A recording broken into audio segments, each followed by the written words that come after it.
Silakan Ustaz Dede.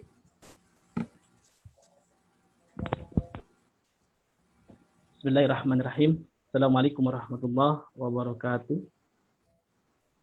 Alhamdulillahirabbil alamin. Salatu wassalamu ala Rasulillah sallallahu alaihi wasallam wa ala alihi wa sahbihi wa man tabi'ahum bi ihsan ila yaumiddin. Amma ba'du. Para ikhwan dan akhwat, insyaallah sama-sama kita diberkahi oleh Allah Subhanahu wa taala.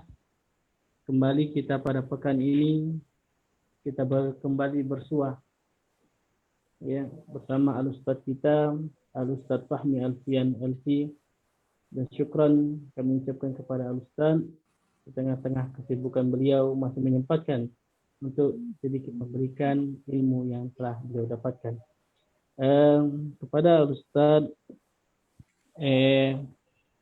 masih kepada pembahasan kita, yaitu dalam kitab Mukhtasar Minhajul Qasidin, masuk kepada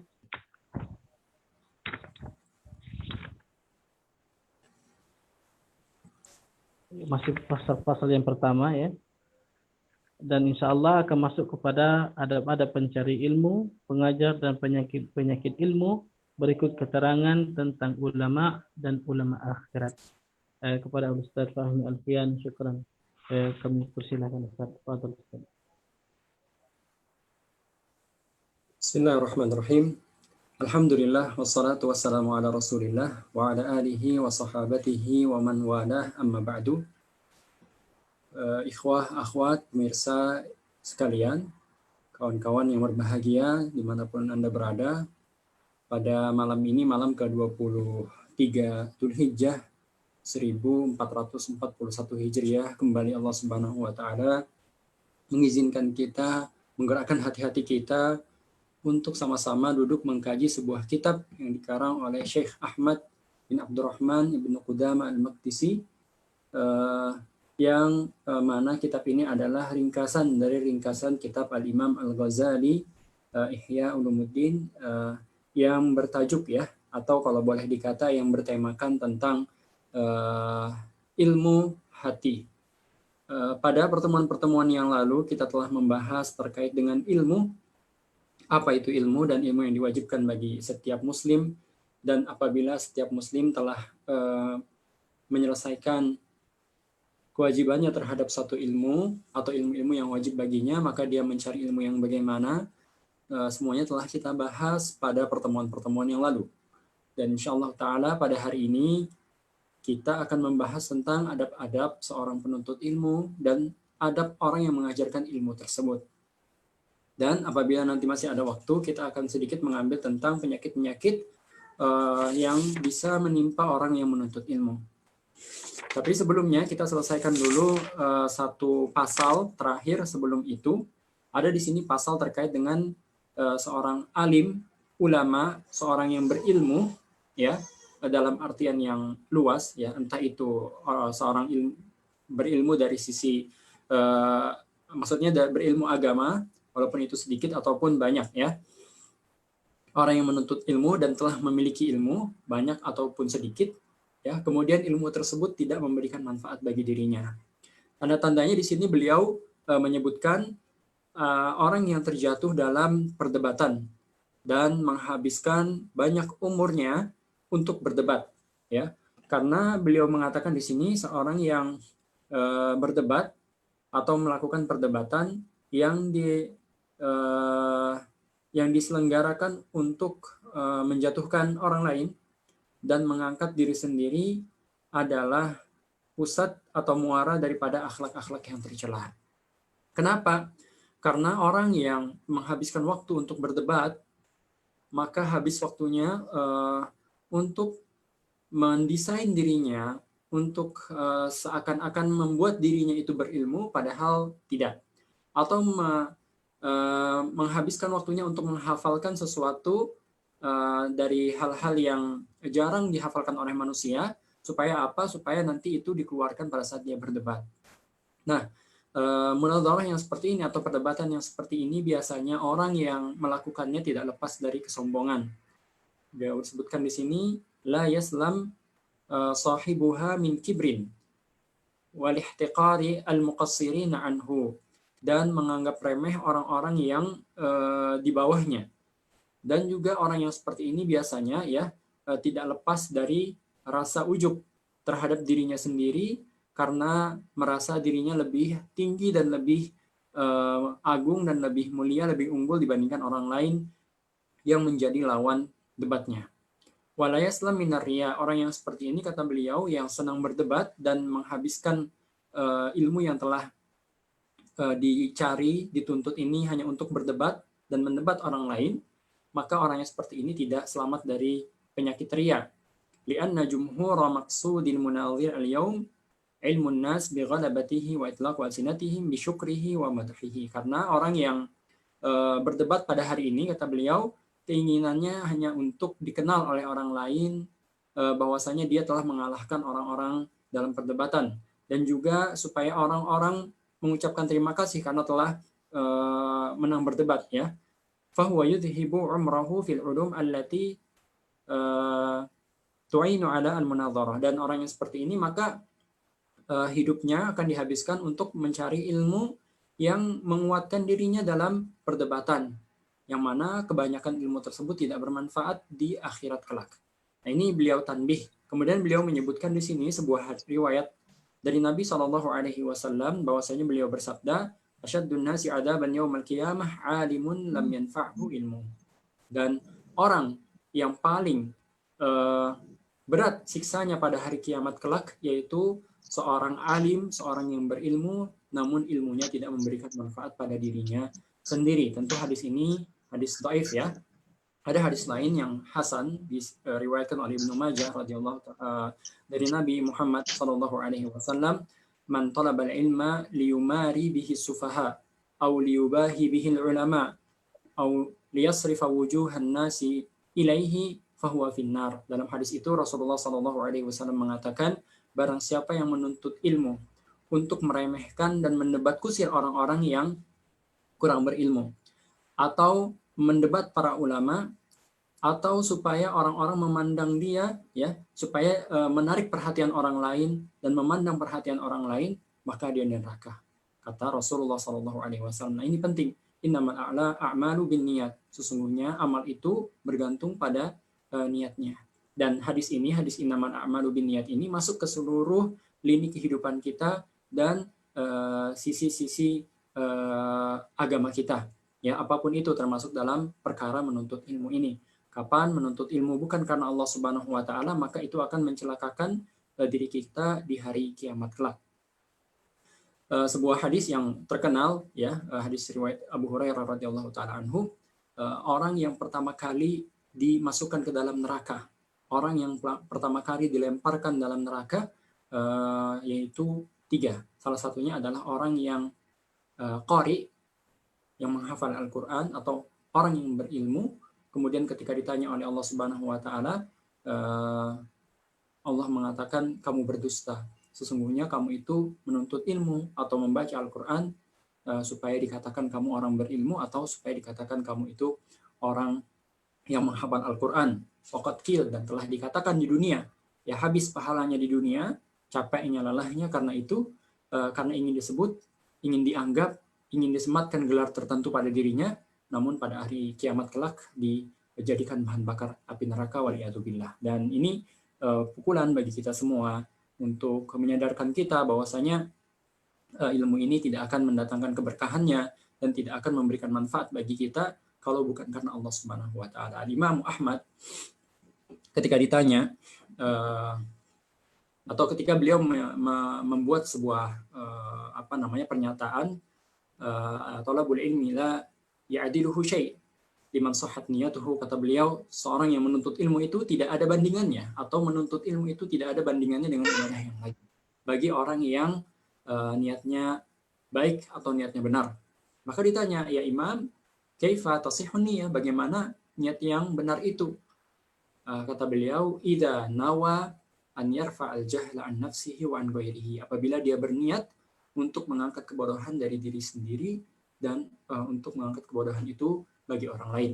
Artinya untuk belajar dan mengamalkan, kemudian mengajarkan ilmu tersebut supaya orang-orang juga mengamalkannya sebagaimana dia mengamalkannya. Nah, itulah yang dimaksud dengan menuntut ilmu dan niat yang benar dalam menuntut ilmu. Apabila ini, sekali lagi ya, apabila ini tidak ada, niat tersebut tidak benar, maka menuntut ilmu ini malah menjadi sebuah bahaya bagi orang yang menuntutnya. Apakah artinya kita meninggalkan ilmu syar'i dan tidak menuntutnya karena berbahaya? Tidak. Terus saya menuntut ilmu syar'i, akan tetapi secara perlahan ya, mulai memperbaiki niat. Karena menuntut ilmu ini sebenarnya menggiurkan, ya, ada keuntungan duniawinya, dan kita semua tahu lah bagaimana keuntungan duniawi bagi orang yang memiliki ilmu. Imam Syafi'i mengatakan, man arada dunya fa'alaihi bil ilm, wa man arada al-akhirata fa'alaihi bil ilm. Barang siapa yang mau dunia ini, maka hendaklah dia mencari ilmunya. Barang siapa yang menginginkan akhirat, maka hendaknya ia mencari ilmunya. Dan barang siapa yang menginginkan keduanya, dunia dan akhirat, maka juga mencari ilmu ini. Maka ilmunya akan mengantarkannya pada dunia dan akhirat itu sendiri. Baik, kita pindah ke bab yang berikutnya. Bab fi adabil muallim wal muta'allim wa afatil ilmi wa bayani ulama'is su' wa ulama'il akhirah. Di sini beliau pada bab ini mengatakan, bab ini membahas tentang adab-adab seorang yang mengajarkan ilmu dan orang-orang yang menuntut ilmu, serta penyakit-penyakit ilmu, dan penjelasan tentang ulama su' dan ulama al-akhirah atau ulama akhirat.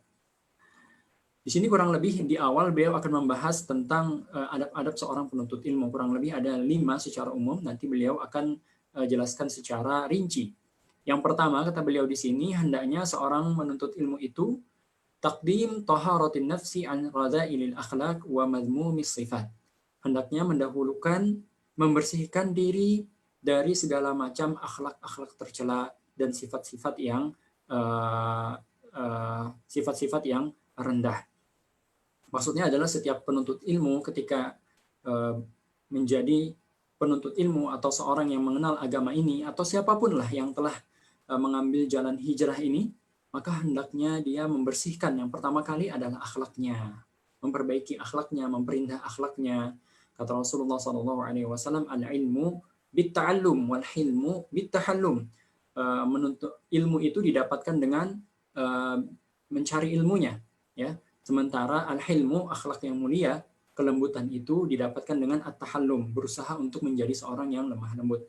Maksudnya di sini ketika seorang ingin menjadi orang yang memiliki akhlak mulia, maka dia belajar, ya, belajar memperbaiki lisannya, berusaha menyebutkan kata-kata yang baik, walaupun di awal kelihatan seperti dibuat-buat, tapi tidak ada masalah.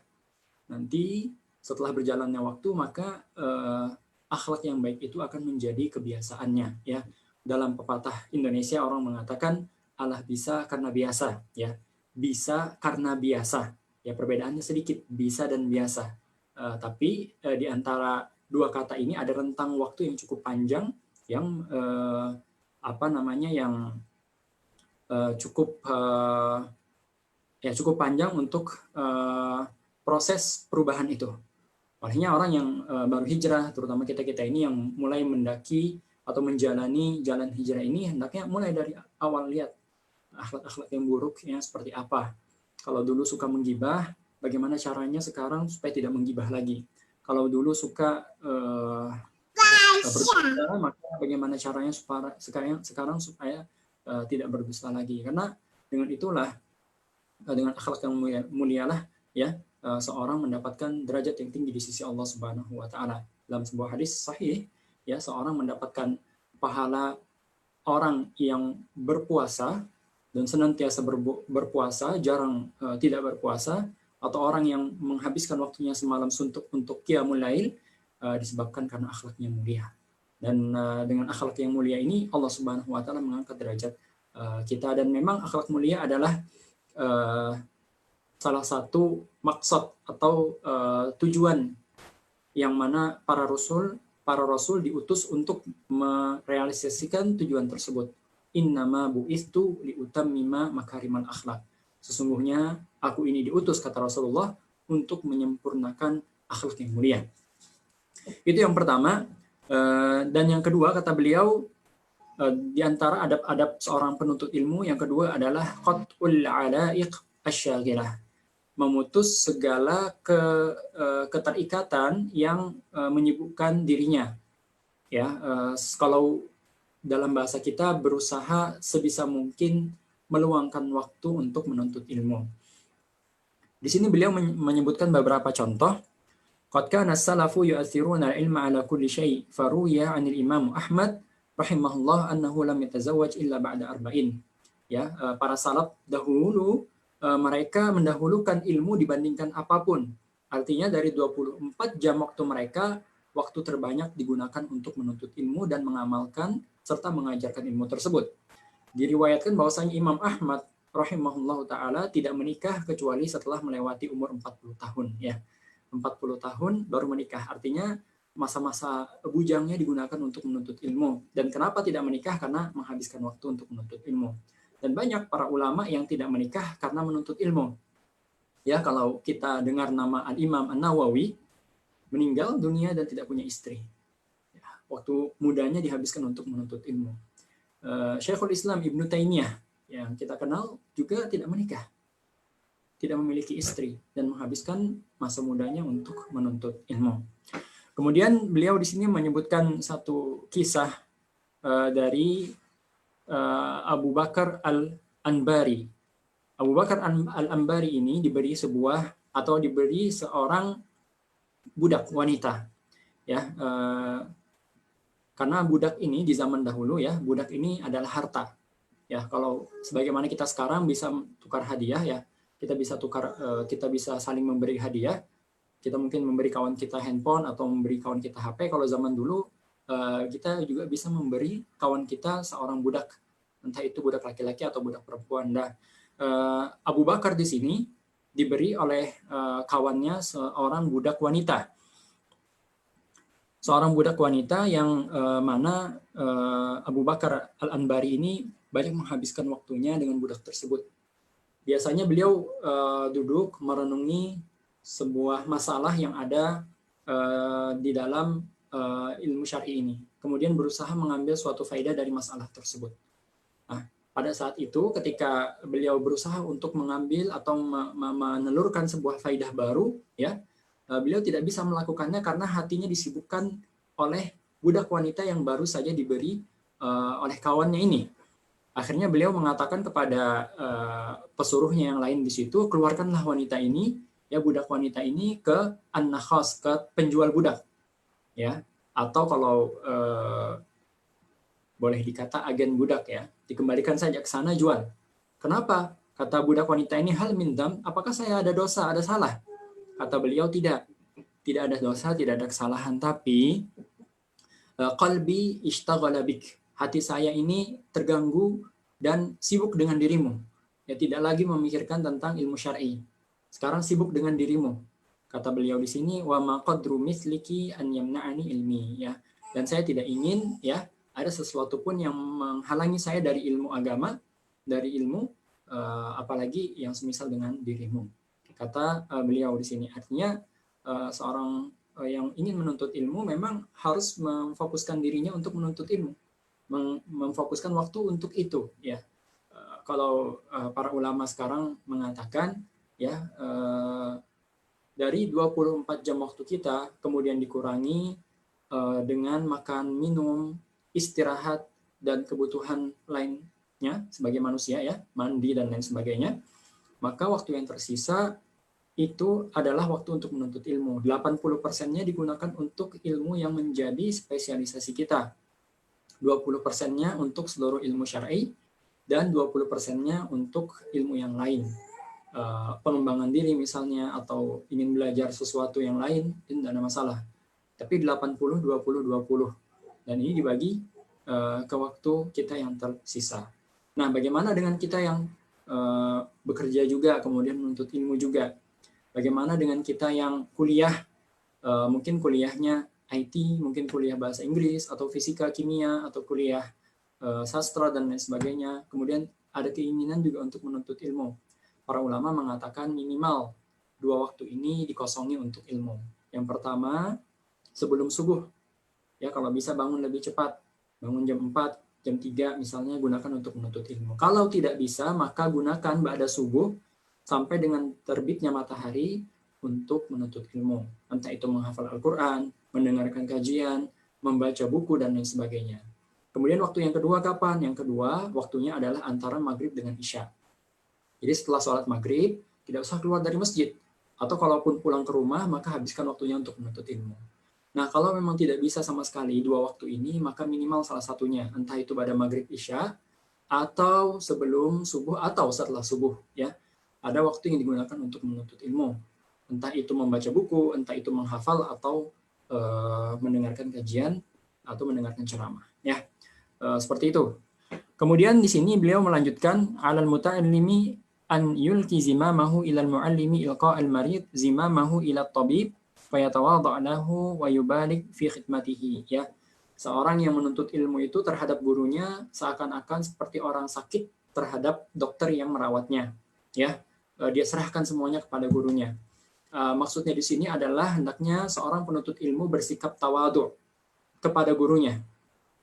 Kemudian berusaha sebaik mungkin dan sebisa mungkin bersungguh-sungguh dalam memberikan khidmat kepada gurunya. Jadi kalau gurunya ada kebutuhan, berusaha sebaik mungkin untuk menuntaskan kebutuhan tersebut. Wa kana Ibnu Abbas radhiyallahu anhu ya'khudhu bi rikabi Zaid bin Tsabit radhiyallahu anhu wa yaqulu hakadha umirna an naf'ala bi ulama'ina. Ibnu Abbas radhiyallahu taala anhu memegangi tali kekang kuda atau keledai milik Zaid bin Tsabit. Kenapa dipegangi? Ya, dituntun. Kemudian beliau mengatakan, demikianlah kita diperintahkan memperlakukan para ulama kita. Artinya merendahkan hati kita kepada para ulama dan orang-orang yang mengajari kita ilmu syar'i. Wa ma tatakabbaru al-muallimu an yastafida min ghairi mawsufin bitaqaddumi fa huwa jahil. Dan orang, ya, di sini beliau menyinggung masalah lain. Apakah kita mengambil ilmu dari orang yang terkenal sebagai seorang ulama, atau kita juga bisa mengambil ilmu pada siapapun? Kata beliau di sini, kalau seorang penuntut ilmu menahan dirinya untuk menuntut ilmu dari orang yang biasa-biasa saja dan tidak dianggap sebagai ulama besar, maka orang seperti ini adalah orang yang jahil, orang yang bodoh, kata beliau.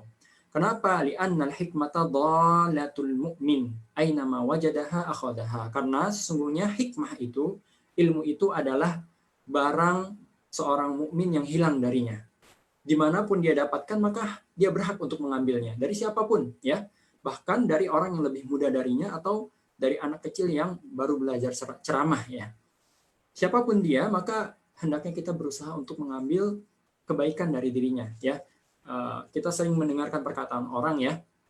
Jangan pernah menilai buku dari sampulnya, ya. Seperti itu kurang lebih, ya. Kadang kalau kita berbicara tentang buku secara umum, tidak semua penulis yang baik menulis sesuatu yang baik. Atau tidak semua penulis unggul menulis sesuatu yang unggul. Dan terkadang juga ada penulis yang tidak unggul, yang tidak terlalu terkenal, tapi menulis sesuatu yang sangat baik. Begitu juga, kadang ada ceramah dari ustadz yang terkenal, masyhur, ustadz yang kondang, tapi isi ceramahnya bukan sesuatu yang kita terlalu butuhkan, ya, atau kurang berkualitas. Dan sebaliknya ada saja ustadz-ustadz yang mungkin tidak terlalu terkenal, tidak terlalu kondang, tapi ceramah yang disampaikan ceramah yang kita butuhkan dan berkualitas. Dan siapapun dia, selama dia menyampaikan kebaikan dan kebenaran, maka kita patut untuk mengambil darinya. Qala Ali radhiyallahu ta'ala anhu, inna min haqqil alimi 'alaika an tusallima 'alal qaumi 'ammatan wa takhussuhu bitahiyyati wa an tajlisa amamahu wa la tushiru 'indahu biyadik. Nah, di sini beliau meriwayatkan dari Ali bin Abi Thalib radhiyallahu ta'ala anhu, beliau mengatakan di antara hak seorang ulama yaitu engkau mengucapkan salam kepada kaum atau orang-orang yang duduk bersamanya secara umum, kemudian mengkhususkan salam kepada beliau. Dan hendaknya engkau duduk di hadapannya dan jangan menunjuk beliau. Jangan memberikan isyarat beliau dengan menggunakan mata dan alismu. Dan jangan memperbanyak, jangan terlalu banyak tanya. Dan jangan membantu beliau dalam menjawab. Juga jangan memaksa beliau untuk menjawab pertanyaanmu apabila beliau tidak bersemangat untuk menjawabnya. Wala turaji'hu idzan tana'a, dan jangan mendebatnya. Wala ta'khudh bi thawbihi idza nahadha wala tufshilahu siran, dan jangan mengambil atau menarik pakaiannya apabila beliau ingin bangkit, dan jangan pernah menyebarkan rahasianya. Dan jangan pernah sekali-sekali pun untuk menggibah seseorang di hadapannya. Jangan mencari kesalahannya, dan wa in zalla qabilta ma'dziratahu, dan apabila seorang alim itu terjatuh dalam kesalahan maka hendaknya engkau menerima uzurnya. Wala taqulanna lahu sami'tu fulanan yaqulu kadza wala inna fulanan yaqulu khilafak. Jangan pernah sekali-sekali mengatakan kepada seorang yang mengajari kita ilmu, fulan atau ulama yang lain mengatakan seperti ini, ulama yang lain berbeda dengan dirimu. Ya, jangan seperti itu. Apalagi wala tasifanna indahu aliman. Jangan pernah menyebutkan tentang orang alim atau ulama yang lain di hadapan beliau. Wala tu'rid min tuli suhbatihi, jangan bosan-bosan untuk bersama dengan beliau, dan jangan merasa bosan untuk senantiasa mendampingi beliau. Wala tarfa' nafsaka an khidmatihi, dan jangan angkuh dan sombong jumawa hingga engkau tidak mau memberikan khidmatmu kepadanya. Wa idza aradta lahu hajatan wa idza arada lahu hajatan sabaqtal qauma ilaihi, apabila beliau menyampaikan hajat dan kebutuhannya maka engkau usahakan menjadi orang pertama yang melayani beliau. Fa innama huwa bimanzilatin nakhlah tantadhiru mata yasqut 'alaika min hasyai. Karena sesungguhnya seorang ulama itu, seorang alim itu seperti sebuah pohon kurma, ya. Engkau menunggu di bawahnya, menunggu ada yang jatuh dari dahannya. Wa yanbaghi an yahtarizal khaidu fil ilmi fi mabda'il amri min al-isgha' ila ikhtilafin nas fa inna dhalika yuhayyiru aqlahu wa yuftir dhihnahu. Nah, di sini beliau menyebutkan adab yang keempat. Hendaknya seorang penuntut ilmu pemula, ya, terutama yang pemula, jangan terlalu banyak mendengarkan dan membahas tentang khilaf di kalangan para ulama. Ya, ambil satu pendapat saja dulu. Tidak usah terlalu banyak mendengarkan tentang fulan berkata seperti ini, ulama yang lain mengatakan seperti ini, karena yang demikian itu akan membuat dia bingung. Wa yanbaghi lahu, ini yang kelima, an ya'khudha min kulli syai'in ahsanah li'anna al-umra la yattasi' li jami'il ulum. Nah, hendaknya setiap cabang ilmu itu seorang penuntut ilmu mengambil yang terbaik darinya. Li'annal umur, karena sesungguhnya umur ini tidak akan cukup untuk semua ilmu. Thumma yasrif jimama quwwatihi ila asyrafil ulum wa huwa al-ilmu al-muta'alliq bil akhirah. Kalau semua ilmu tadi, semua cabang ilmu tadi sudah dikuasai dasar-dasarnya, maka hendaknya setelah itu menghabiskan waktunya untuk mempelajari ilmu akhirat. Ya. Alladhi bihi yaktasibul yaqin alladhi hasalahu Abu Bakr As-Siddiq radhiyallahu taala anhu. Ilmu akhirat ini yang mendatangkan keyakinan yang dimiliki oleh Abu Bakar radhiyallahu taala anhu, hatta syahidalahu Rasulullah sallallahu alaihi wasallam. Sampai Rasulullah sallallahu alaihi wasallam, kata beliau di sini, bersaksi, ma sabaqakum Abu Bakrin bi kathrati shaumin wala salatin walakin bi syai'in waqara fi sadrihi. Tidaklah Abu Bakar melebihi kalian diakibatkan karena puasanya atau salatnya, akan tetapi dia melebihi kalian disebabkan sesuatu yang ada di dalam hatinya. Dan ini tentu hadisnya, kata Al-Iraqi, tidak ada asalnya. Yang ada adalah perkataan dari beberapa orang ulama seperti Bakar bin Abdullah Al-Muzani dan Abu Bakar ibn Iyash yang mengatakan bahwasanya Abu Bakar itu unggul dikarenakan sesuatu yang berada di dalam hatinya. Apa itu? Yaitu keyakinan pada Allah Subhanahu wa taala dan pembenaran kepada Rasulullah sallallahu alaihi wasallam. Jadi ada 5 ya kurang lebih. Yang pertama mendahulukan kesucian diri dan akhlak, dan yang kedua berusaha meluangkan waktu sebanyak mungkin untuk menuntut ilmu, dan yang ketiga bersikap tawadu kepada gurunya, yang keempat tidak terlalu sering atau tidak terlalu banyak di awal menuntut ilmu mendengarkan khilaf, dan yang terakhir adalah mengambil ilmu dari setiap cabang ilmu, mengambil yang terbaik dari setiap cabang ilmu, kemudian setelah itu menghabiskan waktunya untuk mempelajari ilmu tentang akhirat. Ini 5 secara umum 5 adab yang harus dimiliki oleh seorang penuntut ilmu. Baik, yang kemudian yang kedua, adab-adab yang harus dimiliki oleh seorang pengajar atau orang yang mengajarkan ilmu, entah itu ilmu syar'i atau ilmu yang lain. Nah, ini kita bisa mengambil manfaat dari sini. Beliau di sini menyebutkan beberapa hal. Yang pertama, hendaknya seorang pengajar itu atau seorang yang mengajar memiliki syafaqah. Syafaqah ini rasa iba, simpati, kasihan kepada orang yang menuntut ilmu kepada kita. Wa an yajzihim majra atau yajrihim majra banihi. Dan hendaknya seorang guru itu, seorang pengajar itu menganggap murid-muridnya sebagai anaknya sendiri. Wala yatlub ala ifadatil ilmi ajran wala yaqsidu bihi jazaan wala syukura. Seorang yang mengajarkan ilmu maka hendaknya tidak pernah berharap pahala, tidak pernah mengharapkan imbalan dari ilmu yang diajarkannya. Hendaknya dia mengharapkan balasan di sisi Allah Subhanahu wa taala berupa pahala dan tidak mengharapkan ucapan terima kasih dari orang yang diajari. Bal yu'allim liwajhillahi ta'ala wa la yara li nafsihi minnatan 'alal muta'allimin. Ini juga yang penting, kata beliau di sini, seorang pengajar hendaknya tidak merasa berjasa kepada orang yang diajari. Kenapa? Kenapa demikian? Beliau menjelaskan, bal yaral fadla lahum idza hayya'u qulubahum litaqarrubi ila Allah ta'ala bi zira'atil ilmi fiha.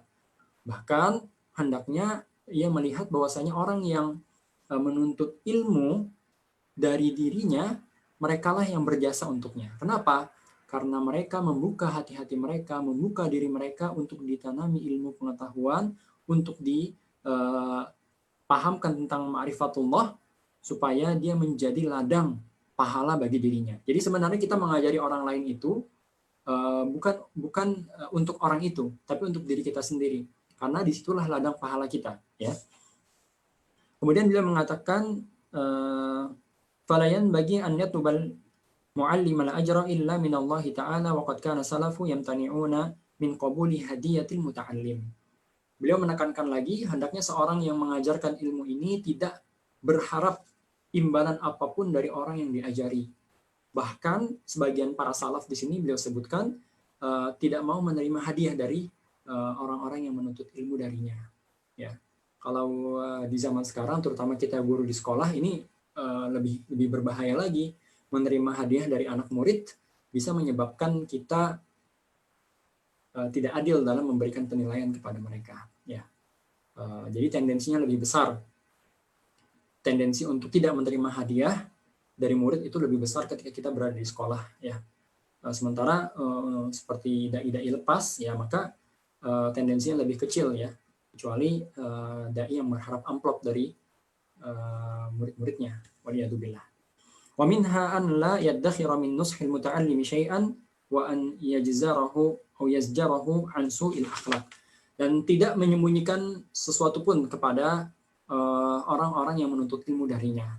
Segala sesuatu, segala perhatian, hal-hal yang kiranya mendatangkan maslahat bagi orang yang menuntut ilmu, semuanya diberikan kepada mereka.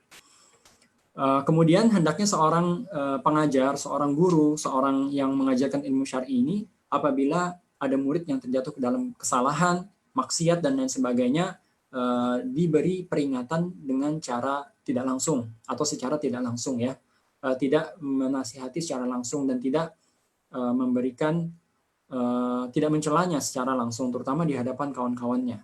Fa inna taubih yahtik hijabal hay'ah, karena sesungguhnya orang yang suka mencela itu, ya, menurunkan wibawanya. Di antara adab-adab yang lain atau hal yang harus diperhatikan oleh seorang guru adalah an yandura fi fahmil muta'allim wa miqdar aqlihi fala yulqi ilaihi ma la yudrikuhu fahmuhu wa la yuhitu bihi aqluh. Ya, kita harus memperhatikan level keilmuan sang murid. Tidak serta-merta kita mengajarkan sesuatu yang tidak kira-kira tidak bisa dipahami oleh akal dan pemahamannya. Ya, tentu anak kelas 1 SD tidak bisa diajarkan materi fikih yang sesuai untuk anak kelas 3 SMA. Nah, ini kita semua tahu. Dan demikian pula kita, dai-dai yang ada di lapangan, yang penuntut ilmunya adalah masyarakat awam, harus bisa menyesuaikan apa yang diajarkan kepada masyarakat awam, ya, apa yang dibutuhkan oleh masyarakat awam, terutama yang ada di sekitaran kita. Ya, tidak serta merta kita datang kemudian menjelaskan tentang mustalahul hadis. Ya, akan terlihat keren memang seorang ustadz ya menjelaskan tentang mustalahul hadis itu kelihatannya keren, tapi tidak efektif dan tidak efisien serta tidak sesuai dengan kebutuhan masyarakat. Ada di sana yang masih belum bisa sholat, belum bisa membaca Al-Quran, masih ada juga di sana yang belum mengerti apa itu taharah, yang mana yang disebut dengan air yang najis, yang mana yang bukan. Kemudian ada yang belum mengerti batasan aurat dan lain sebagainya. Dan ini harus disesuaikan dengan kebutuhan mereka. Maka ada skala prioritas dalam pengajaran ilmu, entah itu ilmu syar'i dan ilmu yang lainnya. Dan ini juga pelajaran bagi kita-kita yang menuntut ilmu, ya. Tidak serta-merta kita langsung ikut kajian ustadz-ustadz yang membahas buku-buku besar atau kajian-kajian kitab-kitab yang besar, ya. Kita harus lihat kondisi kita, ya. Kalau kita menuntut ilmu, taruhlah kalau misalnya pelajaran matematika, ya, tidak mungkin kalkulus diajarkan bagi siswa kelas 5 atau kelas kelas 1, kelas 2 SD, ya. Tidak mungkin, tidak sesuai dengan kemampuan akal mereka. Integral tidak mungkin diajarkan kepada mereka. Demikian pula kita-kita ini seharusnya juga bisa memahami kita ini kalau misalnya ditingkatkan, kira-kira kita ini tingkat ilmu agama kita kelas 1 SD kah? Kelas 6 SD kah? SMP kah? SMA kah? Atau perguruan tinggi? Nah, ini menyesuaikan dengan diri kita masing-masing. Ya, jangan serta-merta kemampuan atau pemahaman kita terhadap agama kelas 1 SD, ya, kemudian kita belajar sesuatu yang dipelajari oleh anak-anak di kuliahan. Nah, ini nggak tepat, tidak tepat.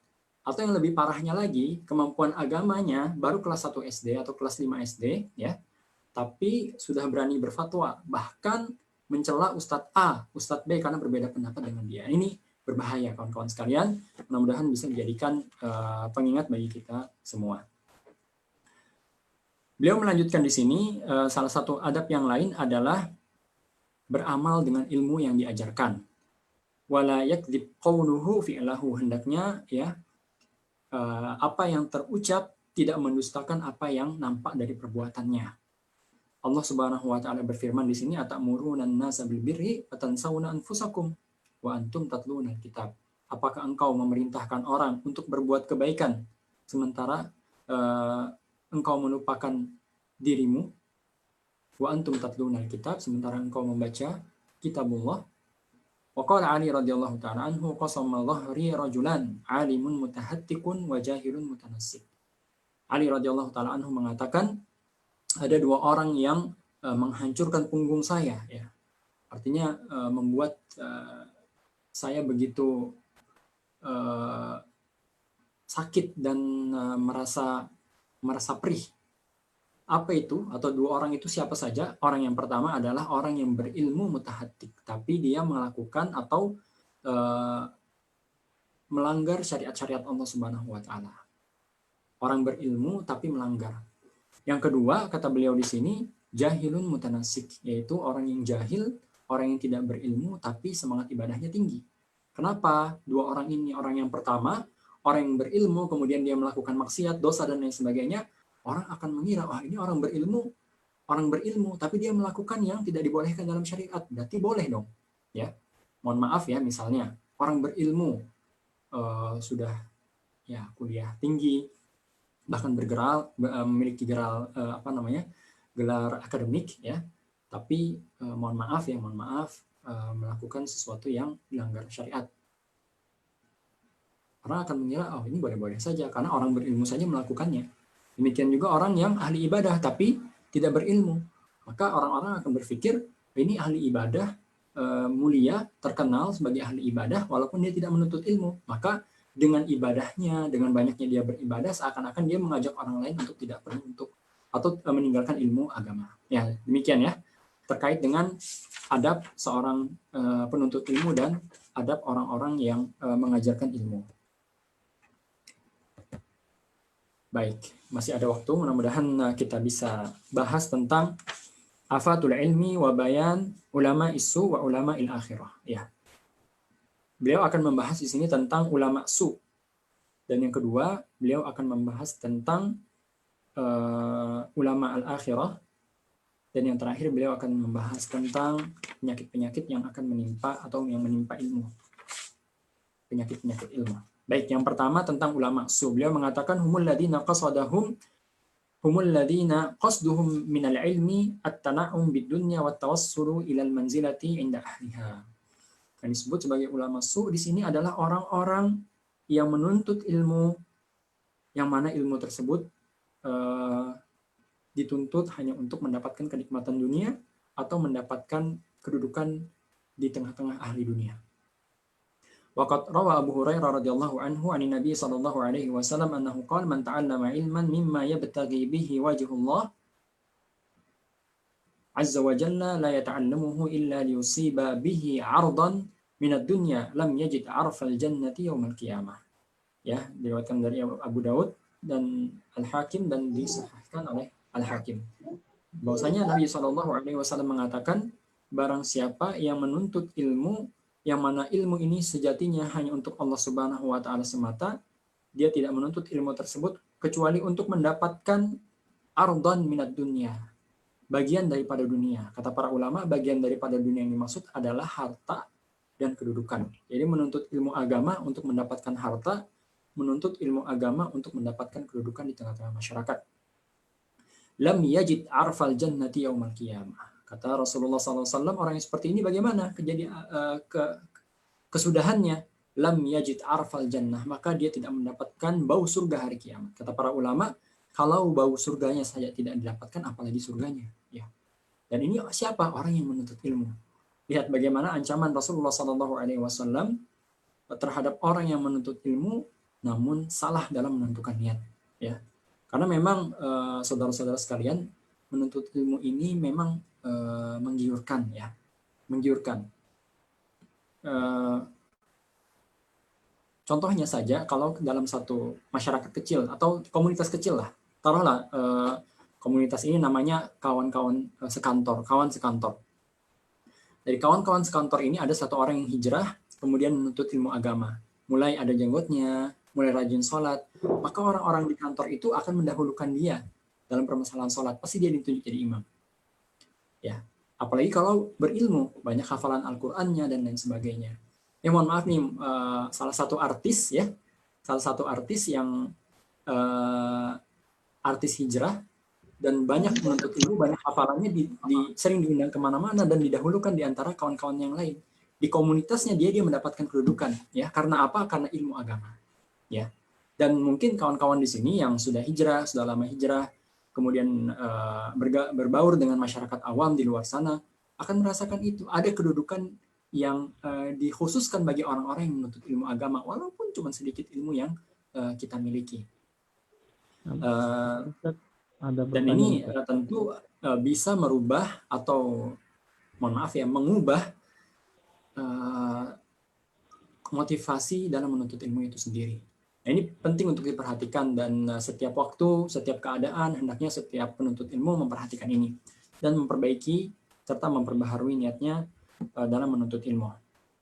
Wa fi haditsin akhar annahu qala man ta'allama al-ilma liyubahi bihi ulama. Ini hadis telah kita sebutkan tadi, barang siapa yang menuntut ilmu untuk mendebat para ulama atau untuk meremehkan orang-orang yang tidak berilmu atau untuk menarik perhatian orang lain, ya, fahuwa finnar, maka dia di neraka. Yang menuntut ilmu kemudian bicara supaya banyak followers, supaya banyak subscriber misalnya, atau supaya dikenal, dianggap sebagai ustadz besar, ustadz kondang dan sebagainya. Kalau itu ada di dalam hatinya sebagai motivasi utama dalam menuntut ilmu, maka ancamannya adalah neraka.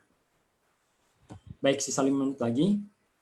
Qala ba'dul salaf asyaddun nasi nadamatan indal mauti alimun mufarrid. Wa'lam anna al-ma'khudh 'ala al-'alim an yakuma bil awamiri wan nawahi wa laysa 'alaihi an yakuna zahidan wa la mu'ridan 'anil mubahat.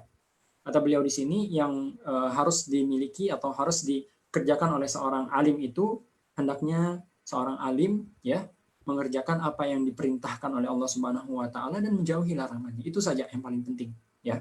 Sebagaimana dia mengajak orang lain untuk dia mempelajari ilmu ini untuk dia amalkan, kemudian dia mengajarkan kepada orang lain supaya mereka juga mengamalkannya.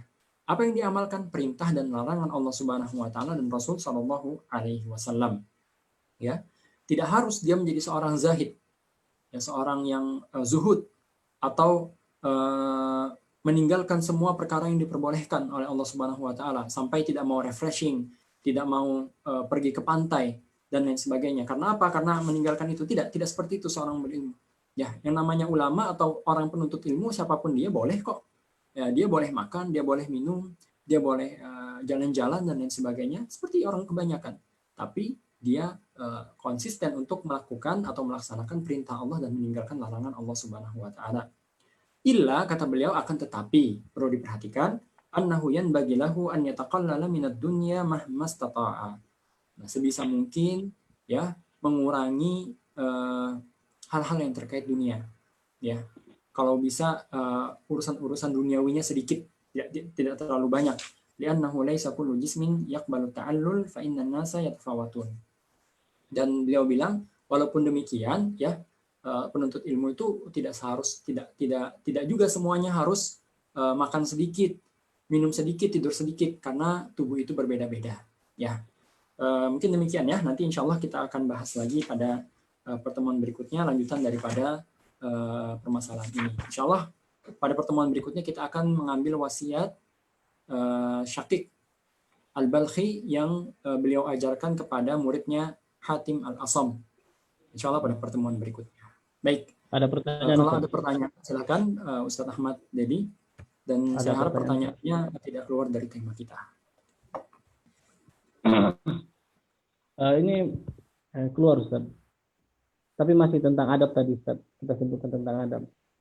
Ini soalnya bagaimana sikap dan adab kita ketika ada guru yang mengajarkan kita sesuatu yang menyimpang, padahal kita tahu apa yang diajarkan itu menyimpang daripada akidah salah. Baik, penyimpangan terhadap akidah salaf ini luas maknanya, Ustadz. Jadi kita perlu rinci, apakah penyimpangannya terhadap rukun iman misalnya, atau segala sesuatu yang telah disepakati oleh Ahlus Sunnah wal Jamaah dalam makna umum. Ya, misalnya penyimpangan terhadap pemahaman terhadap sahabat. Ya, misalnya ada seorang guru, ya kita belajar darinya, tapi dia mencela Ibunda Aisyah, mencela Abu Bakar dan Umar. Ini lain lagi cara penyikapannya. Atau penyimpangan terhadap Ahlus Sunnah wal Jamaah dalam ranah Ahlus Sunnah wal Jamaah sendiri, dalam makna umum, dalam makna khususnya. Misalnya perbedaan pendapat dengan kawan-kawan di Asy'ariyah, atau perbedaan pendapat di kalangan Maturidiyah dengan Ahlus Sunnah wal Jamaah misalnya. Ini lingkupnya lebih kecil, artinya dibandingkan yang pertama tadi. Yang pertama itu di luar Ahlus Sunnah wal Jamaah sudah. Sementara yang di dalam ini masih dalam ruang lingkup Ahlus Sunnah wal Jamaah dalam makna umum. Nah, ini pengingkarannya berbeda. Ya. Kalau yang pertama tentu kita mengingkari secara langsung. Kalau yang kedua kita masih membuka ruang untuk berdiskusi. Itu ya berkaitan dengan hal ini dalam permasalahan akidah. Jadi tidak serta-merta harus kita langsung interupsi kemudian mendebatnya. Dan secara umum ya memang tidak bagus seorang murid melakukan interupsi pada saat gurunya menjelaskan, tidak bagus. Kapan? Kalau mau duduk berdua, ya setelah kajian diajak berdiskusi gurunya, dan harus melihat juga keadaan gurunya. Kalau gurunya sibuk tidak bisa didiskusikan secara langsung. Dan perlu untuk diperhatikan dalam permasalahan-permasalahan seperti ini ya tidak setelah selesai langsung didiskusikan, tidak. Mungkin bisa beberapa waktu setelah itu, atau beberapa masa kemudian di saat kondisi sudah mencair dan lain sebagainya. Ya begitu, Ustaz. Adab kita terhadap guru-guru kita, ya. Bahkan para ulama pun ya tidak semuanya mengambil ilmu dari satu ulama yang satu akidah. Bahkan para ahli hadis ya, zaman dulu ada yang disebut dengan tasyayyu', tapi tasyayyu'nya tidak seperti Syiah di zaman sekarang. Tasyayyu' di zaman dahulu ya, para ahli hadis itu sebagian di antara mereka ada yang mendahulukan Utsman radhiyallahu taala anhu dibandingkan Ali radhiyallahu taala anhu. Ya, karena kan khilaf di kalangan Ahlus Sunnah wal Jamaah siapa yang lebih afdal, Ali atau Utsman. Mereka mengatakan Ali radhiyallahu taala anhu lebih afdal dibandingkan Ali. Sementara Ahlus Sunnah wal Jamaah mengatakan Utsman lebih afdal dibandingkan Ali. Sementara Syiah zaman sekarang mengatakan para sahabat itu kafir semua dan tidak ada yang paling afdal kecuali Ali dan beberapa sahabat yang lain. Jadi begitu Ustaz, kira-kira jawabannya. Nah, Ustaz. Ada satu pertanyaan lagi, Ustaz, tapi kayaknya kita simpan untuk pekan depan, Ustaz.